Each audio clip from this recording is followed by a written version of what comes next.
Yeah, but it only matters what I said today. So Mom asked me to write something. It was supposed to be like, write some like sentimental garbage. No, I did not. So instead, I called this "You Know You've Met Mike Gillings If." So, you know you've met Mike Gillings if on a scout trip the last advice to the scouts is say goodbye to your mom. You may never see her again.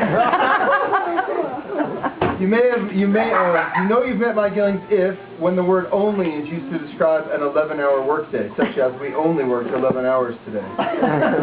You might have met Mike Gillings if after a 12-hour workday you see a man on a short 12-mile run.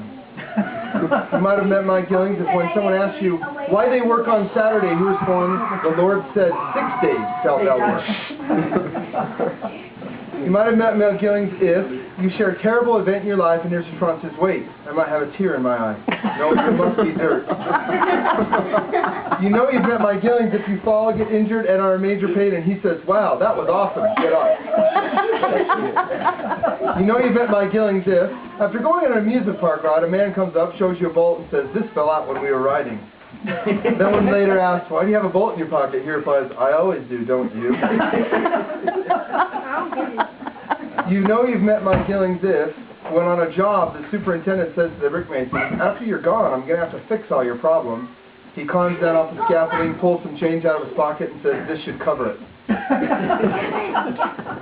You know you've met Mike Gillings if when hiking and reaching the bottom of a large hill to rest, he says, you never rest at the bottom of the hill, only at the top.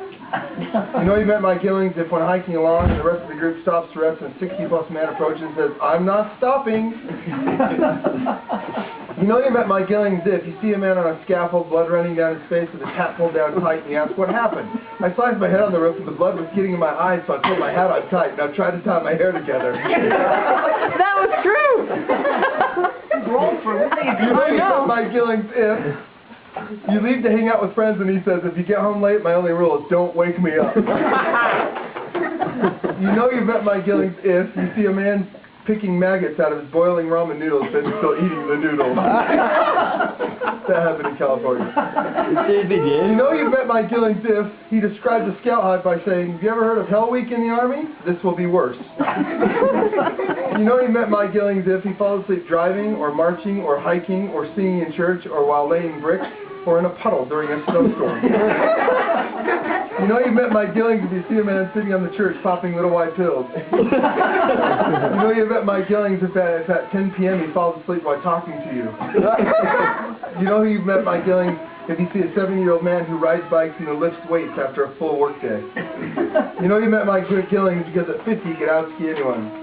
You know you met Mike Gillings if you look into a pot filled with anything you could find, and when asked what it is, responds, cowboy surprise. Then his daughter leaves crying. You know you met Mike Gillings if when someone shows up in a car causing a chain reaction, his only response is, oh, this is great. You know you met Mike Gillings if when throwing up while sea fishing on a boat, his only response is, come do it over the side, it will attract the fish. You know you met Mike Gillings if you see a man using a trowel with writing on it and you ask, what is that? And he responds, the one the scouts presented to me. What else am I supposed to do with it? You know you met Mike Gillings if he gets a wheelbarrow for Christmas on his Lehigh block of credit. You know you met Mike Gillings if he suggests his indestructible son is about to serve a mission hikes over the pass first and see if lightning hits him. You know you met Mike Gillings if he describes gun owners as so wimpy he can't fight so he needs a gun. You know you met Mike Gillings if he backs into a gas station cover, smashes it, and then looks at his son in the passenger seat and says, well, go tell him. You know you met Mike Gillings if he describes you as a wuss. You know you met Mike Gillings if he says to his kids, if you eat your vegetables, you'll grow up big and strong like your mom.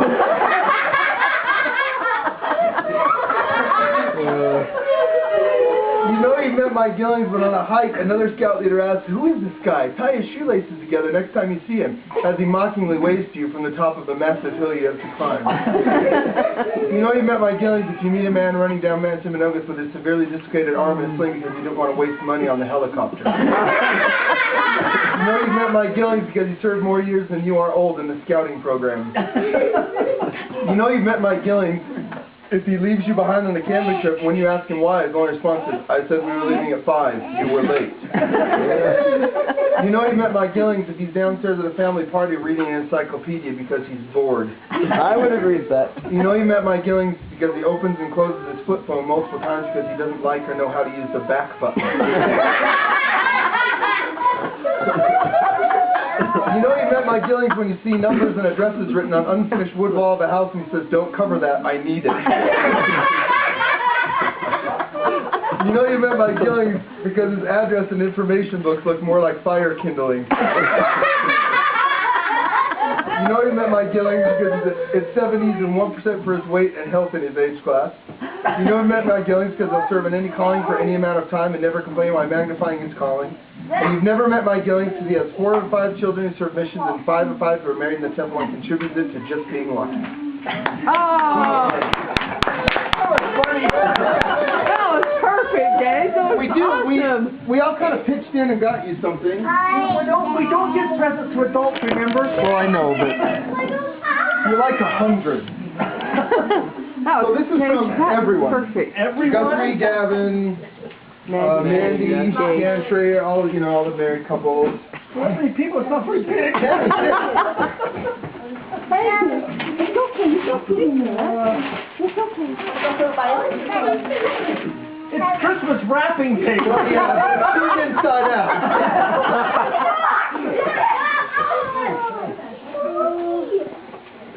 What does it say? Skydive Moab. We bought you a skydiving pass. Really? For when we go to the bar. Oh, wow. It didn't get here yet, but the shirt did. So they mailed that first. Cool. So when you go down there, skydive, 7 years old. Wow, thanks everyone. Woohoo. That's a cool shirt.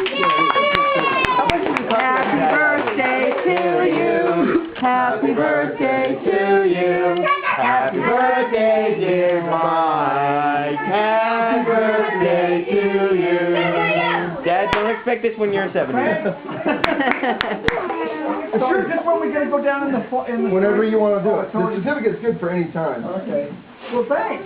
Just to call him, like, let him know you're coming down? I would assume. I don't know, like I said, we never got the certificate. We just called him and the guy's like, "Oh yeah, we mailed that other stuff first."